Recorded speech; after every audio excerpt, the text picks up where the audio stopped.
Damn, Lil Durk's caught up in a serious situation this time. For those who don't know, Lil Durk was just arrested by the feds, not just for a crime, but for allegedly hiring someone to do it. This is rough because now there's no room for saying it was an accident. This was planned and organized, and people are looking at life sentences. Let's take it back to King Von, who many of you know was close with Lil Durk. These two go way back. They grew up together in the same neighborhood. This whole story starts with him. Now, King Von was eventually killed by none other than Quando Rondo's friend. Quando is a rapper out of Georgia who had some issues with King Von, but we're not diving into that backstory here. Von spotted Quando outside a club, and as you'd expect, Von's not one to back down. The moment he sees Quando, he charges straight at him. Now here's where the legal system comes into play. Von's friends were nearby, and they started moving toward their car, reaching for something at their waist. In most places, they'd tell you to back off if you could, but down south, they say, let them fly. So Quando's friend got out and opened fire on Von, who didn't survive. The court stepped in, and suddenly things got real complicated. They've got three groups on their radar, Quando and his friends, Lil Durk and King Von's crew, and then the authorities. Now, if it's this obvious to us, it's not hard for the police to connect the dots, but instead of immediately arresting Durk, they play a different angle. They pick up Quando Rondo on some unrelated charges, hoping he'll give up information. They eventually let him go, but now he has to notify the courts every time he leaves Georgia, meaning the authorities know his location at all times. Meanwhile, back in Chicago, Lil Durk is thriving. He's won 2 keys to the city for his work in the community, but on the internet, people keep saying, slide for Von, meaning they want him to get revenge. Durk's been releasing music that suggests he's left the streets behind, making the police think he's a changed man. But in other songs, he hints he might have gotten revenge. Maybe he didn't. He just won't say. Things start heating up when Quando Rondo heads to Los Angeles. Lil Durk's there too, but they keep their distance. Rondo's driving around Beverly Center, a fancy area with lots of tourists, and the police definitely don't want trouble here. But out of nowhere, shots are fired at Quando. The cops show up in record time, but while Quando is safe, his best friend didn't make it. So now it's on. Federal agents step in.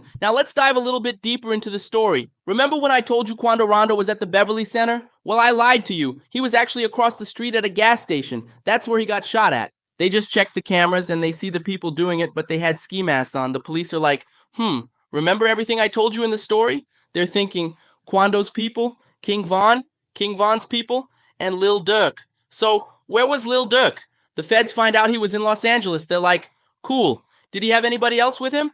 They find out that about 5 other people associated with Lil Durk were in Los Angeles too. So then they do what the feds and police always do to get to the king. They go through the other pieces, and how do they get to the other pieces? Simple. Wait until someone messes up. It's the same thing that happened to Young Thug. The police be like, hey, something crazy happened in LA. We kind of think it was you, so we're just gonna throw 70 years at you. No biggie. And the person's like, all right. Then the police go, snitch. Just tell us. We know you know Young Thug and them. Just tell us. Same thing with Lil Durk's case. We know you know Lil Durk and his crew. And well, the person must have turned into Beyonce because Lil Durk and a bunch of people get arrested. Lil Durk's like, how'd y'all know? And the police are like, just working through the pawns. But the police aren't stopping there. Now, let's dive into this story a little deeper. Are you keeping up with everything so far? Lil Durk and his crew got arrested, and it's assumed one person started talking. That said, let me break down what the feds know. And the whole time, think about this. Could they have figured this out on their own? That's why you always hear in rap songs, we got the paperwork, we know you're a snitch. All right, right off the bat, Lil Durk's name isn't listed in the court documents. I know what you're thinking. Wait, wasn't he arrested? Well, he was arrested, but in the United States, since you're innocent until proven guilty, you're labeled a co-conspirator if you're part of a group that did something wrong. But most of the time, it's so obvious who you are that it doesn't matter if they put your name or not. That's how this article is basically able to guess all the people who might have conspired with Donald Trump. So, documents might say something like, well, here's what they actually said after King Von got killed. Co-conspirator 1, who owns a record label in Chicago and was really close to King Von, allegedly offered to pay to have Quando Rondo killed. From here on, there are other co-conspirators in this story, so we're going to make up our own names. Co-conspirator 1 is now called Durk. Alright, now let's get really wicked. After Kotick offered to pay someone to handle Quando Rondo, someone said, yes, I'll take that job. Kotick says, you got the job. Boom, now we have our conspiracy because this is now organized, like hiring somebody to paint your house. You go through a contractor, then that contractor hires people, gets the equipment, asks if everything looks good, and you say yes. That's who the police are after. How do you get to those people? Easy, just go ask the painters. Now here's something I forgot to mention. That contractor Kotick hired? Yeah, his name's actually in the documents, which means he's in trouble. Remember what I just said? Durk can't be named because he's innocent until proven guilty. But what about someone they actually name? So here's what we have so far. Co-DK, we're not saying it's him for sure, just speculating, hires Jeff. Jeff, we know, hires John and Joe. We know it's them too. Then there's another guy Jeff hired, another person we know but whose name they won't reveal. And that's when questions start getting raised. Why would the FBI list all the contractors except for this one guy? Maybe revealing his name would put his life in danger. Anyway, let me continue the story and you tell me what you think. Code K gets a call, ring ring, saying Quando Rondo's in LA. Code Key's like, all right, I'm taking a trip. Jeff responds, what's up? Code Key says, get your people, John, Joe, and we'll call the last guy Painter, and meet me in LA. Jeff says, got it. John, Joe, and Painter say,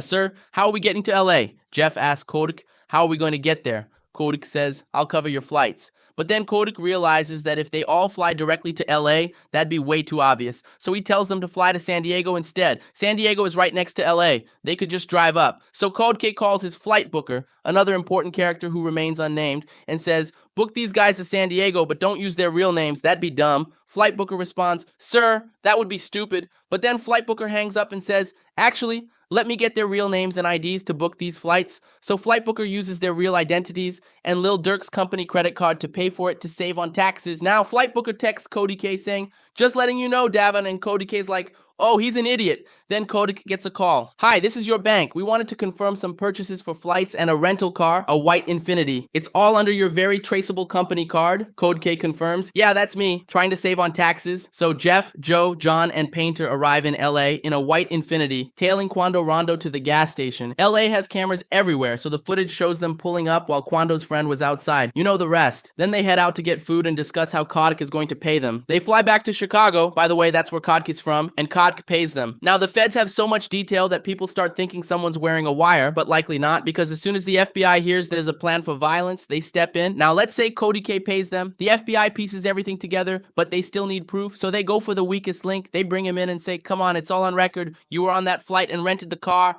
The guy's like, no, wait, that's me? All right, y'all want to hear me sing? And then he spills everything to cut his time down. The courts are going to question his credibility, so the feds have to back up his story. They might double check with Flight Booker. Did Jeff, Joe, John, and Painter take a flight? If Flight Booker says, no, then the feds would be like, cool, you're going to jail too. Someone like Flight Booker could end up confirming everything the feds need to know. Now, there were a couple of other people they haven't named. Who told Code Quando Rondo would be in LA? Yeah, they got that guy too. He admitted it, so now you're in the jury hearing all this info. And there's another catch. Everyone who gave up this info has to repeat it in court. If they don't, it could look like the feds made it up. That's why they block out people's names, to protect them. To sum it all up, things aren't looking great for Durk.